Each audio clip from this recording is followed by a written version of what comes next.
Usha medical education में आपका स्वागत है।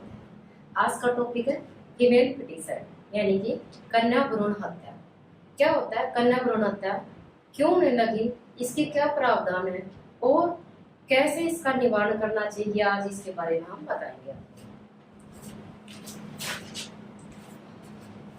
फीमेल फीटिसाइड या कन्या भ्रूण हत्या, पीएनडीटी एक्ट, पीएनडीटी प्रीनेटल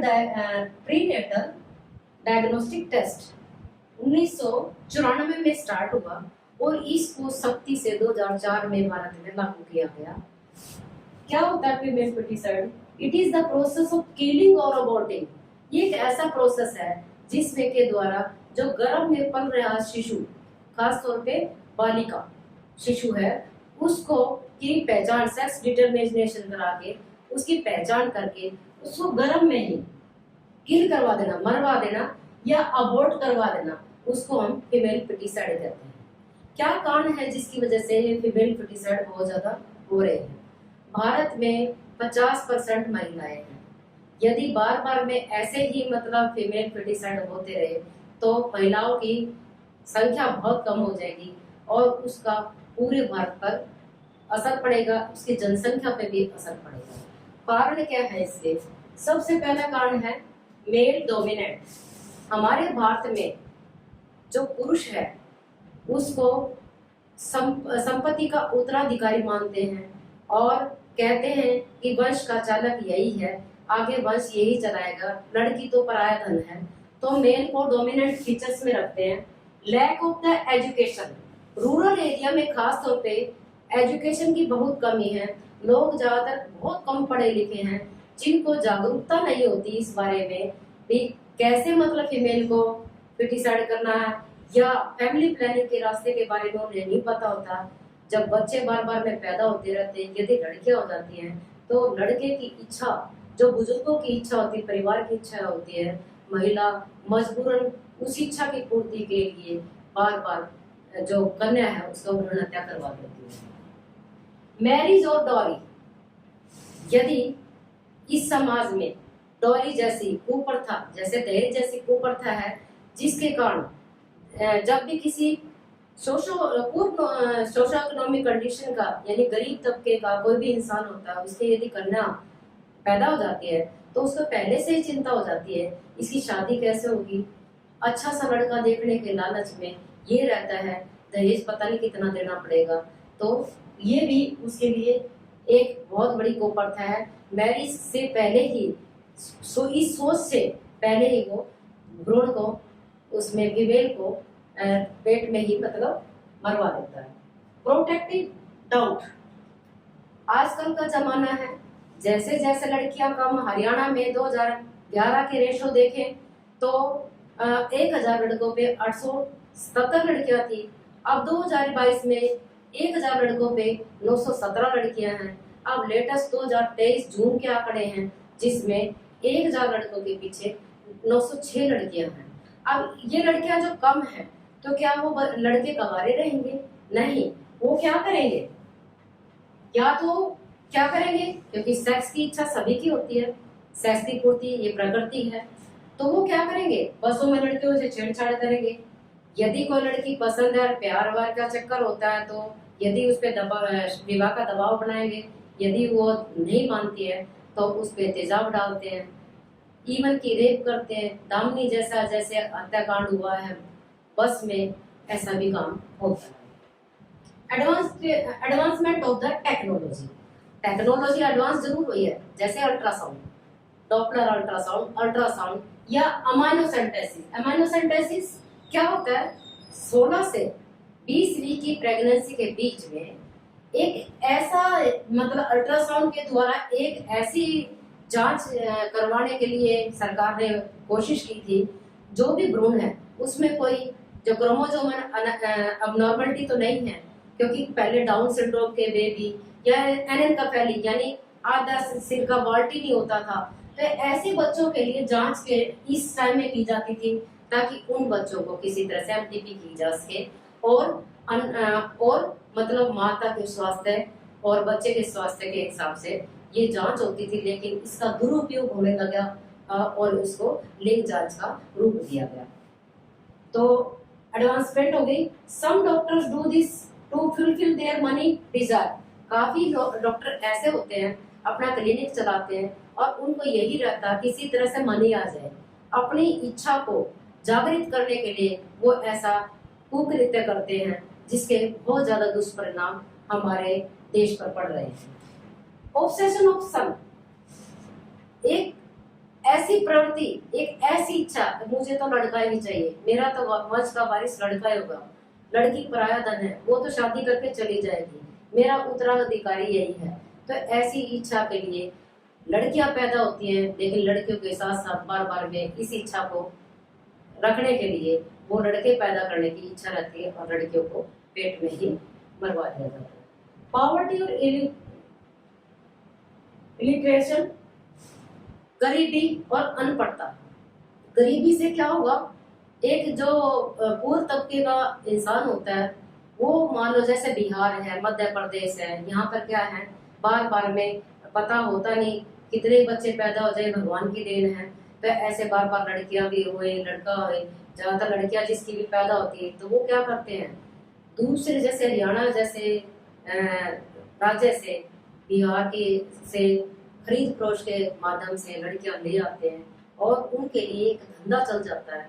और ये भी, और वो अनपढ़ता भी उनके अंदर होती है, कितने पैसे में मतलब वो लड़के को खरीद फरोश में कर देते हैं और उस लड़की का कितना शोषण होता है क्योंकि वो माँ बाप से बिल्कुल ही कट जाती है। अब ये तो हमारे कोर्स थे। अब एमटीपी एक्ट 1971 में स्टार्ट हुआ, मेडिकल टर्मिनेशन और प्रेगनेंसी। किन हालातों में हम मेडिकल टर्मिनेशन और प्रेगनेंसी मतलब कोर्ट की कानून की सहायता से कर सकते हैं। जो प्रेग्नेंट वुमन है साइकोलॉजिकल और फिजिकल प्रॉब्लम से ग्रसित हो, उसका बच्चा और माँ की सेहत में बहुत ज्यादा मतलब मानसिक स्वास्थ्य से जैसे मेंटल डिसऑर्डर है लेडीज को, तो बच्चे को नहीं संभाल पाती, तो उस अवस्था में रेप्ड प्रेगनेंसी, किसी का रेप हुआ है और प्रेगनेंसी हो गई तो 12 वीक से पहले उस प्रेगनेंसी को गिरा दिया जाता है।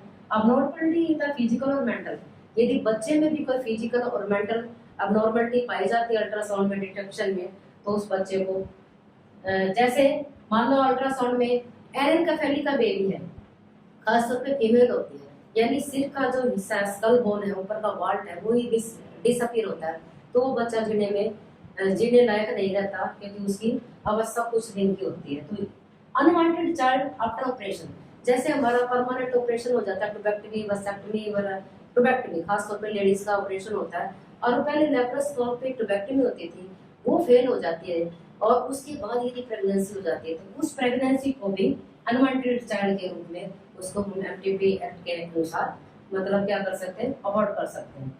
यदि लड़की, जिस शादीशुदा लड़की है 18 साल से कम की उम्र की और वो प्रेग्नेंट हो जाती है तो उसका भी अबॉर्शन लीगली हो सकता है। अब गवर्नमेंट ने ऐसे क्या प्रावधान किए जिससे मतलब मान लो कोई ऐसा कुछ करवाता है गलत काम, तो हम गवर्नमेंट ने काफी नियम बनाए, जैसे बैन अल्ट्रासाउंड।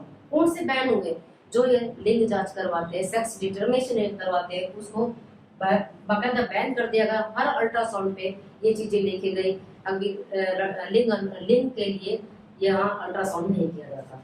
अवेयरनेस, यदि मीडिया के द्वारा नुक्कड़ सभाएं, काफी पोस्टर और बैनर और मीडिया के द्वारा अवेयरनेस की गई, यदि ऐसा कुछ होता है तो उसकी सजा हो सकती है। अब सेलिब्रेशन किया गया बालिका दिवस। बालिका दिवस को एक दिन सेलिब्रेट किया जाता है लड़की के ऊपर सब कुछ, क्योंकि महिलाएं पीड़ित होती है यहाँ पे, तो उसके लिए दिवस मनाया जाता है। लाडली योजना, बेटी बचाओ और बेटी पढ़ाओ, इसमें काफी मतलब ब्रांड एम्बेसडर हैं, जैसे प्रणीति चोपड़ा हैं, काफी सारे ब्रांड एम्बेसडर हैं जिन्होंने ये कैंपेन चलाया हुआ कि बेटी को बचाओ और पढ़ाओ। इसको सरकार भी इसके लिए काफी स्कीम देती है, स्कॉलरशिप देती है, ताकि लड़कियां पढ़ के अपने हाथ पैरों पे खड़ी हो जाए। स्टिंग ऑपरेशन चलाए जाते हैं। स्टिंग ऑपरेशन में क्या किया जाता है, जो भी ये कुकृत्य करता है डॉक्टर, उसका जो हॉस्पिटल सील कर दिया जाता है और उसका जो भी रजिस्ट्रेशन उसको रद्द कर दिया जाता है और 3 साल की सजा होती है, 50,000 रुपए जुर्माना होता है। यदि दूसरी बार पकड़ा जाता है तो 5 साल की सजा और 1 लाख रुपए जुर्माना होता है और उसका लाइसेंस रद्द होता है। स्टाफ नर्स, डॉक्टर या जो भी मोटिवेटर है इस चीज के लिए पाए जाते हैं, वो सजा का प्रावधान है। डोरी डोरी सिस्टम को बिल्कुल बैन कर दिया, कागजी कार्रवाई में तो बैन किया, लेकिन यदि सामाजिक इस कुप्रथा को बंद कर दिया जाए तो सोने पे सुहागा हो सकता है और ये बालिका जो कन्या भ्रूण हत्या है इसको रोका जा सकता है। प्रॉपर्टी राइट, फीमेल को भी बराबर का समानता का अधिकार दिया गया कि प्रॉपर्टी में, संपत्ति में वो उत्तराधिकारी है, ताकि ये सब चीजें रुक सके।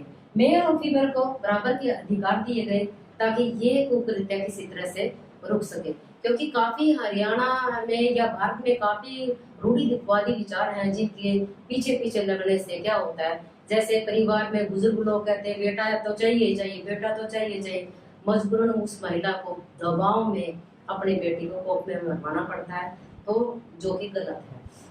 और यदि ऐसे ही चलता रहा तो ये अनैतिक कुकृत्य इतने ज्यादा चल जाएंगे कि जो लड़के हैं जो सेक्स की इच्छा रखते हैं, जो कि नेचुरल है, वो इच्छा पूर्ति के लिए छेड़छाड़ और बलात्कार, रेप और पता नहीं क्या क्या करेंगे। इसको बैन करना बहुत जरूरी, इसमें सुधार करना बहुत जरूरी, क्योंकि ये सामाजिक कुप्रथा है। अब ये कौन कौन से मेथड हम अपना सकते हैं जिससे कुप्रथा रुक जाए। जन जागृति कर सकते हैं, सारा जन आंदोलन करके, नुक्कड़ सभाएं या स्पीच थेरेपी वगैरह करके इसको हम लोगों को जागृत कर सकते हैं। कठोर कानून, यदि जो भी ऐसा कुछ करता पाया गया तो फास्ट ट्रैक से उसके ऊपर कानून लागू होना चाहिए, ताकि और भी लोग डरे इस चीज के लिए और वो आगे ऐसा अनैतिक कृत्य ना करें। समानता का अधिकार, लड़का और लड़की में कोई मतलब बराबरी है, खान पान में हर चीज में बराबरी का अधिकार दिया गया है। शिक्षा, लड़कियों को शिक्षा का मतलब क्या होता है, शिक्षा जरूर मिलनी चाहिए, ताकि शिक्षा यदि लेंगी, ज्ञान उनमें बढ़ेगा, जागरूकता बढ़ेगी और वो क्या है, हर चीज में महिला सशक्तिकरण विरोध करेंगी, वो विरोध करेंगी। जो सास है, बहू है, आपस में विरोध करेंगे तो शायद इस चीज को हम रोक सकते हैं। नैतिक शिक्षा, खान पान पर लड़का लड़की में बराबरी जो कभी पहले नहीं हुई, अब होने लगी है, बराबरी का अधिकार मिलने लगा है। महिलाओं का विरोध करने की भूमिका, यदि ऐसा कोई मोटिवेट या दबाव करता है तो उसके लिए विरोध करने की भूमिका महिलाओं में, क्योंकि महिला ही यहाँ पे पीड़ित है और यदि महिला ही उसकी दुश्मन है, यदि ऐसे भूमिका सभी महिलाएं अपनाएंगी तो शायद इस चीज को रोका जा सकता है। दहेज प्रथा पे पूर्णतः प्रतिबंध लगना चाहिए। माता पिता और समाज की भूमिका, सारी चीजों में सबसे ज्यादा माता पिता की भूमिका, और साथ में यदि समाज हो जाता है तो ये चीजें रुक सकती हैं। मीडिया की भूमिका, वो प्रसारण बहुत अच्छे से करें तो उसमें नेगेटिविटी की बजाय वो सकारात्मक रूप से यदि मीडिया आगे आए तो शायद ये सब रुक सकता है। शिक्षा का प्रसार और लैंगिक समानता, यानी लड़का लड़की सब बराबर है। यदि हम ये सब चीजें ना करेंगे तो क्या परिणाम होंगे, क्या रिजल्ट होंगे इस चीज के? असंतुलित लिंग अनुपात, लड़कियां इतनी कम हो जाएंगी जिसका जनसंख्या पे भी कम हो जाएगी, और उसका पूरा, यदि एक लड़की को ऐसे मरवा दिया जाएगा तो बहू कहाँ से लाएंगे हम? और क्या होगा, यदि वो बहू नहीं मिलेगी तो आगे बच्चे कहाँ से पैदा होता, जनसंख्या पे भी मतलब लिंग अनुपात कम होगा तो जनसंख्या पे भी उसका असर पड़ेगा। महिलाओं द्वारा अवैध व्यापार, अवैध व्यापार, यदि मतलब ऐसा ही चलता रहा तो लड़कों की इच्छा पूर्ति के लिए क्या होगा, ज्यादातर प्रोस्टिट्यूशन खुलेंगे और साथ साथ में ये सब कुछ खरीद फरोश का मामला चलता रहेगा। यौन इच्छा की पूर्ति के लिए दबाव, लड़की पे दबाव होगा, छेड़खानी होगी, तेजाब डाल दिया जाएगा और वो रेप कर दिया जाएगा, इस टाइप की चीजें होंगी और लोग नियमों से का उल्लंघन करेंगे इच्छा पूर्ति के लिए, सब कुछ दबाव बनाएंगे। लड़कियों की संख्या में गिरावट हो जाएगी, गिरावट होने से जनसंख्या में गिरावट, मैंने पहले ही बताया। नियमितता में कमी, यानी कि कानून जो बड़े हैं यदि कठोर कानून नहीं होंगे, यदि कागजी कार्रवाई में रहेंगे और उन पे पालन नहीं किया गया तो क्या होगा, लोग इच्छा पूर्ति के लिए, अपनी इच्छा पूर्ति के लिए ये अनैतिक कार्य करेंगे और कानून को तोड़ेंगे और कानून की धज्जियां उड़ाएंगे। ये सामाजिक प्रथा इस देश से हर हालत में मतलब निकलनी चाहिए। भारत एक ऐसा देश है जहाँ फीमेल फेटिसाइड चौथे नंबर पे है, जिसको हमें रोकना होगा क्योंकि इसके बहुत ज्यादा दुष्परिणाम है। नमस्कार।